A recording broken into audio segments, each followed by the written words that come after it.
안녕하세요. 저는 간삼건축이라는 건축 설계 전문 회사에 근무하고 있는 김태호 상무라고 합니다. 저는 건축가인데요. 저희 앞에서 이제 몇 개였던 건축 설계 메이저 회사가 소개됐는데 저희도 그 중에 하나입니다.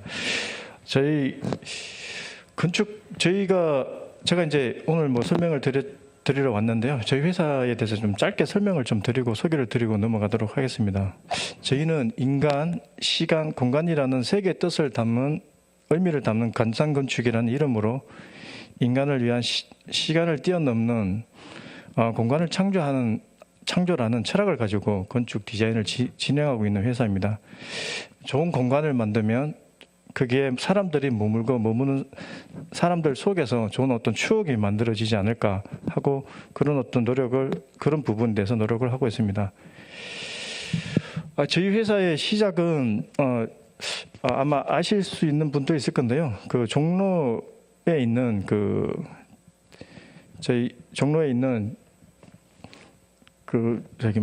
한국은행 본점부터 시작을 했고요. 삼성동의 포스코센터를 제2의 도약의 기반으로 1983년부터 39년 동안 약 한 760명이 지금 현재 근무하고 있습니다. 오늘 저는 건축가로서 여기에 참여했는데요. 게임이 일상화된다라는 주제를 놓고 건축이 어떤 역할을 할 수 있을까에 대해서 혼자 고민도 많이 좀 해봤고 저희 팀원들과 제가 답을 잘 못 찾아서 티타임을 좀 가져봤는데요. 그 과정을 통해서 제가 사실은 좀 많은 내용을 알게 되었고 오늘 또 얘기하시는 거 듣고 많은 내용을 알게 됐는데요. 건축이 게임에 많이 밀접한 관계를 하고 있었다는 것들도 알게 되었고 게임 속에서 건축가들도 많이 활동을 하고 있는 걸 알게 되었습니다. 여기 보시는 그림 중에 배틀그라운드는 중3인 저희 큰딸과 제가 주말에 조금씩 하는 게임인데요. 이 게임도 현실 속에 건축이라는 공간이 없었더라면 게임 속에서 좀 더 현실감이나 박진감 그리고 몰입도가 없었을 거라고 생각을 하고요. 그리고 마인크래프트는 일반적인 어떤 건축물에서 창의적인 건축물을 만드는 게임인데 사실 마인크래프트는 건축가인 저도 한 번 정도는 빠져들고 싶습니다. 개인적인 생각이지만 많은 건축가가 이 게임에 참여하여 멋진 건축물을 자유롭게 디자인하면 현실 속에서도 좀 창의적인 어떤 작품을 만들 수 있지 않을까 생각합니다. 오늘 저는 사실 그 변화하는 어떤 시대에 건축도 변하고 있고 그 변화 속에서 여러분들과 저희 다른 분야의 여러분들과 같이 협업을 할 수 있는 어떤 것이 있지 않을까. 그러기 위해서는 저희 건축 분야를 좀 더 이해를 하시는 게 좋을 것 같다. 그리고 현재 건축 분야도 변화하고 있는 것에 대해서 좀 설명을 드리도록 하겠습니다. 이 장표는 기존의 어떤 건축 설계가 있던 과정인데요. 대부분의 건축주는 원하는 시설을 정해서 저희한테 그 건물을 지어달라고 설계를 해달라고 요청을 합니다. 그러면 저희가 법규 검토와 규모 검토를 통해서 시시 설계를 진행하여 시공할 수 있는 도면을 납품하는 과정이 일반적인 어떤 과정이었는데요. 보시는 것처럼 최근에 많은 어떤 변화가 있습니다. 관심사가 변하고요. 시대의 변화가 야기시키는 많은 환경들이 사회 전반에 새로움을 요구하고 지속적인 변화를 요구하고 있습니다. 시대적인 변화에 따라 저희 설계도 변하고 있는데요. 기초환경조사부터 그 마케팅 영역까지 기획의 영역이 중요하게 되었고요. 다양한 어떤 분야들과 협업을 하게 되었습니다. 즉 건축가가 라이프스타일 크리에이터 역할을 하며 다양한 분야를 마스터하는 지휘자가 되고 있으며 지휘자 역할이 매우 중요하게 되었습니다. 뒤에 실례를 하나 말씀을 꼭 드릴 건데요. 그 내용을 보시면 아마 내용을 이해가 되실 겁니다. 저는 이런 변화 속에 말씀드렸지만 게임과 건축이 서로 영역을 넘나들 수 있고 서로를 더욱더 풍부하게 할 수 있다고 생각합니다. 개발된 게임은 향후 IP, 지적재산권이라고 하죠. 그게 지적재산권이 형성되고 그 지적재산권은 곧 저희와 같은 건축 요소에 서로 콜라보가 될 수 있다고 생각을 합니다. 이러한 협업은 건축가의 역할과 영역의 확장이 더 좋은 환경을 만들 거라고 생각을 합니다. 이러한 변화들은 여러 시설에서 나타나고 있는데요. 그 백화점은 기존에 단순하게 쇼핑을 하는 곳이었습니다. 뭐 문화센터라든지 F&B라든지 이런 시설들이 있었긴 했는데 이제는 적극적으로 즐기면서 경험을 구매하는 곳, 그리고 힐링하는 곳으로 이제 변하고 있습니다. 최근에 오픈한 더 현대, 여의도에 있는 더 현대와 셔퍼테인먼트로 유명한 신세계 스타필드를 생각하시면 제가 드리는 말씀이 뭔지 이해가 가실 겁니다. 서점인데요. 기존의 서점은 여러분들이 대부분 좀 계속해서 변화해서 변화를 못 느꼈을 건데요. 책을 보고 구매하는 곳이었는데 이제는 라이프 스타일을 즐기는 곳으로 변화했습니다. 이런 서점의 변화가 사람들을 직격하는 역할을 해서 대형 상업시설의 활성화의 한 요소로도 활용되고 있고, 대형 서점들의 어떤 변화와 그리고 코엑스의 별마당을 생각하시면 이런 어떤 변화에 대해서 쉽게 이해할 수 있을 겁니다. 특히 기존의 호텔은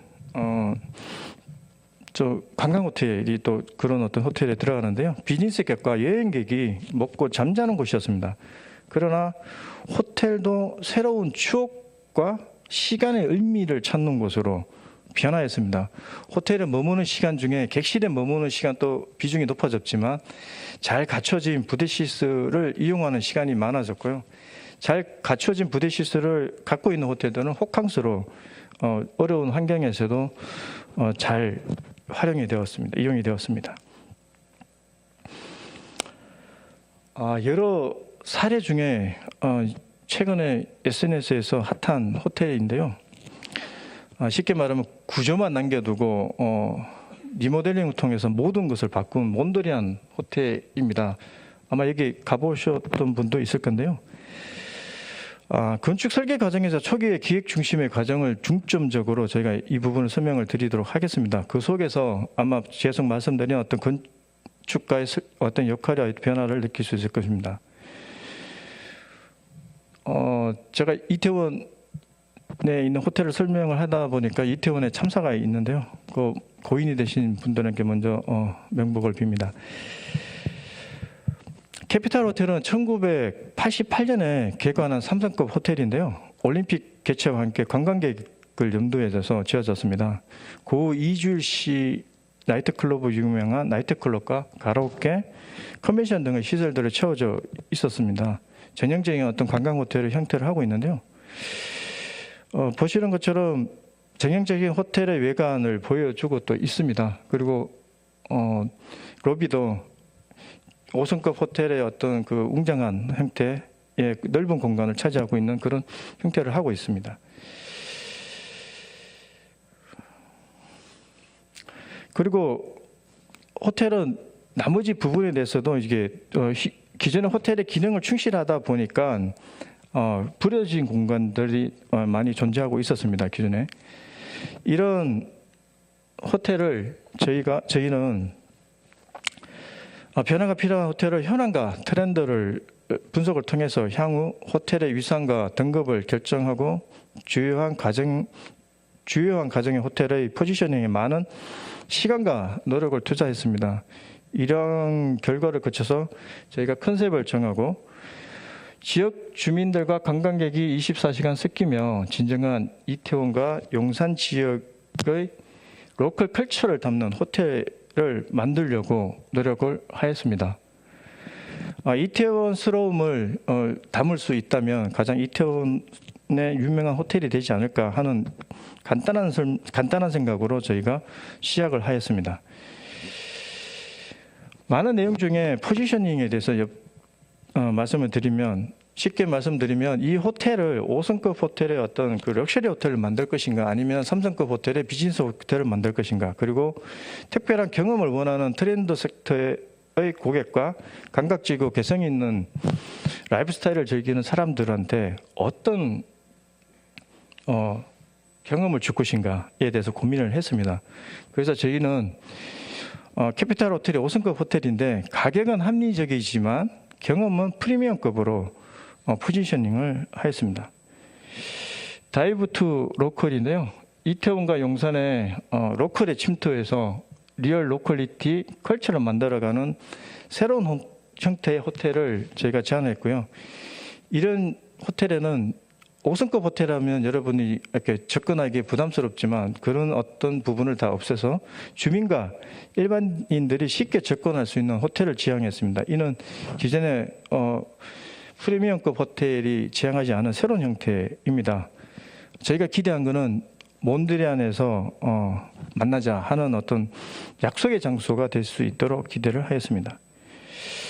다음은 단면 다이어그램인데요. 변화된 호텔은 호텔의 주출입구 및 로비 공간을 기존에 1층에 있었던 것을 2층으로 경사를 활용해서 2층으로 옮겼고요. 1층에는 모든 사람들이 쉽게 접근할 수 있도록 오픈하였습니다. 그리고 보시는 것처럼 필요 없어진 지하의 나이트클럽과 가라오케, 컨벤션 시설을 아크앤북과 태극당, 띵굴스코어 같은 부담 없이 쉽게 접근할 수 있는 브랜드로 개혁하였습니다. 로컬샵을 내부로 끌어들이면서 슬로건처럼 관광객과 지역 주민이 함께 어울릴 수 있는 호텔을 만들 수 있도록 저희가 계획을 한 것입니다. 기획적인 부분을 하나씩 보시면요. 호텔의 주출입구 및 로비 공간을 기존의 1층에서 말씀드린 어떤 경사를 활용해서 2층으로 옮긴 모습이 보일 거고요. 주변 환경을 다시 새롭게 정비하였습니다. 바뀐 정면의 모습인데요. 여러분들 일반적으로 보는 호텔의 어떤 모습이라기보다 백화점이나 쇼핑몰에 개방된 이미지로 누구나 쉽게 심리적으로 접근할 수 있게 만들었습니다. 기존의 나이트클럽으로 진입하는 어떤 그 성큰 공간은 지하에 새롭게 조성된 로컬 마켓으로 진입할 수 있게 별도의 동선으로 성큰을 함께 계획했습니다. 메인홀이 많이 변화됐는데요. 호텔의 로비였던 부분을 일반인들이 찾을 수 있는 홀로 만들었습니다. 이렇게 하면서 누구나 찾을 수 있는 어떤 공간으로 만들었고요. 보시는 것처럼 잘 꾸며진 카페처럼 편안하게 만들었습니다. 여기에 누구나 함께 찾아서 편안하게 쉴 수 있는 광장 같은 공간도 저희가 추가로 계획을 하였습니다. 로비 우측에 있는 블라인드 스팟인데요. 미디어 아트홀과 흘러나오는 비트까지 이태원스러움을 저희는 더했습니다. 그리고 보시는 것처럼 여기는 몬드리안의 호텔의 대표적인 포토존인 가드닝홀의 모습입니다. 몬드리안에 가면 꼭 한 번씩 사진을 찍는 곳이고요. 설화 햇님과 달림의 동아줄을 모티브로 한 이강호 작가님의 작품을 볼 수 있는데요. 선인장과 나무 그리고 그네가 약간 동화적인 요소가 들어가 있어서 돋보이는 형태입니다. 후면 주차장은 기존의 하액이나 직원들의 호텔의 어떤 직원들 주차장으로 사용된 공간으로 일반인들이 이용이 제한되는 곳이었으나 체크인을 2층으로 옮기면서 이 공간 역시 투숙객 전용으로 바꿨습니다. 그래서 보시는 것처럼 멋진 캐노피를 만들었는데요. 이태원스럽게 하기 위해서 클럽 출입구 형태도 클럽에 들어가는 가는 것처럼 만들었습니다. 호텔 로비의 리셉션 존입니다. 기존의 여건상 저희가 구조를 남겨뒀기 때문에 천정고가 낮습니다. 이를 오히려 저희는 우드라든지 따뜻한 톤의 어떤 색깔을 사용해서 아늑한 분위기로 연출을 하였고요. 호텔에서 이동하는 어떤 동선도 저희가 재미와 또 재미있게 그리고 독특한 경험을 주기 위해서 조명 계획과 마감 계획에 신경을 썼습니다. 다음은 몬드리안 호텔을 검색하면 가장 먼저 나오는 5층 실외 수영장입니다. 기존에 비어져 있던 5층 옥상 공간을 실내 수영장으로 바꾸었고요. 기존의 골조에서 수조를 내릴 수가 없어서 위로 아크릴을 활용해서 수영장 내부를 볼 수 있게 수영장을 만들었습니다. 색다르게 보이는 수영장의 모습이죠. 몸매 자신 있고 수영에 자신 있으면 여기서 색다른 경험을 해볼 수 있을 거라고 생각이 합니다. 객실에서 보는 모습입니다. 기존에 말씀드린 것처럼 골조 그대로 둔 상태에서 사용하기 하다 보니 계획적인 한계가 있었지만 약간 이국적인 분위기의 형태로 만들기 위해 노력을 했습니다. 코로나 때문에 해외에 나갈 수 없어서 여기에 해외 어떤 그 부분을 촬영하는 어떤 장소로도 사용되었다고 합니다. 다음은 리테일 구성입니다. 기존의 나이트클럽이 지하에 있습니다. 하지만 지하의 어떤 공간이라기보다 자연 채광이 유입될 수 있게 하여 저희는 지중해에 있는 어떤 작은 광장의 이미지로 변경하였고요. 이 공간에 지역 주민이 만날 수 있는, 그리고 관광객이 만날 수 있는 어떤 만남의 장소가 될 수 있게 하였습니다.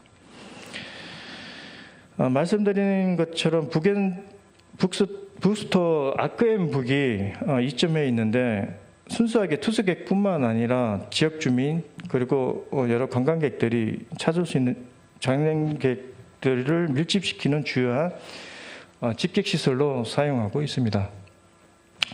많이 바뀐 수영장의 모습인데요. 실내 수영장은 옆에 보는 것처럼 지역마다 이런 수영장이 아직도 존재하는데요. 기존의 수영장을 저희가 라운드진 벽과 대형 스크린 그리고 조화된 조명 빗으로 인해 계획하여 신비로운 어떤 분위기 수영장으로 바꾸었습니다. 색다른 경험을 할 수 있게 했으며 헬스장에서도 이 수영장을 볼 수 있게 했습니다. 보시는 것처럼 조명과 스크린에서 다른 어떤 영상이 나오면 다른 어떤 분위기의 수영장이 될 수가 있습니다. 마지막으로 기존에 공조실로 사용됐던 공간은 냉난방 방식의 변경에 따라 쓸모없어진 공간과 시설을 최대한 활용한 계획입니다. 공조실은 루프탑 바로 대처되었고 공조실에 있던 냉각탑은 골조만 남겨두고 그 냉각탑이 바의 어떤 그 테이블이 되는 어떤 형태로 저희가 계획을 했습니다. 이게 서울시에서 주변에 조망이 가장 좋은 어떤 유명한 루프탑 바로 변경이 되었습니다. 보시는 그림은요, 사진은 공조실을 변경한 루프탑 바의 내부 이미지인데요. 여기가 기계가 가득한 어떤 공간이었다고 생각이 되십니까? 지금까지 제가 이제 캐피탈 호텔에 대한 어떤 저희 계획적인 부분이 가미된 내용을 말씀을 드렸는데요. 캐피탈 호텔을 검색하면 힙한 어떤 공간들과 포토존이 많이 검색되고 있습니다. 이 힙한 트렌디함은 애초에 캐피탈 호텔을 탈피하기 위하여 기획부터 마케팅까지 라이프스타일 크리에이터의 건축가가 트렌드를 분석하고 포지셔닝을 하고 컨셉화하는 과정을 거쳤었기 때문에 가능한 일이라고 생각합니다. 이상으로 이게 제가 설명을 그만 드릴 건데요. 캐피탈 호텔이 건축 기획을 통해서 지금의 캐피탈 호텔로 변화하는 과정을 설명을 드렸는데요. 건축가 역할이 변하고 있고 기획 부분이 매우 중요한 어떤 과정으로 되어 있습니다. 이런 과정에서 계속 게임 속의 어떤 공간이 아까 이제 서로와 달림의 어떤 이야기처럼 현실의 공간에 같이 접목이 되거나 그래서 그 공간이 핫플레이스가 되고 이렇게 핫하게 변한 공간이 게임의 공간, 많은 얘기하시는 메타버스의 공간에 존재할 수 있을 거라고 생각합니다. 또한 기존의 어떤 캐피탈 호텔의 변화처럼 오래된 어떤 건축물이 공간적인 어떤 이런 기획을 통하여 게임의 요소와 함께 새롭게 탄생할 수 있다고 생각합니다. 그리고 건축가가 게임을 개발하는 개발자가 서로 다른 영역이지만 서로 영역을 넓힐 수 있지 않을까 생각을 하고요. 서로를 조금 더 이해하고 이해하면 더 다양한 세상이 열릴 것이라고 생각합니다. 이 분야가 다른 저를 이렇게 불러주셔서 저희 어떤 변화의 어떤 기획 과정을 충분히 설명을 드렸는지 모르겠지만 도움이 됐으면 좋겠습니다. 감사합니다.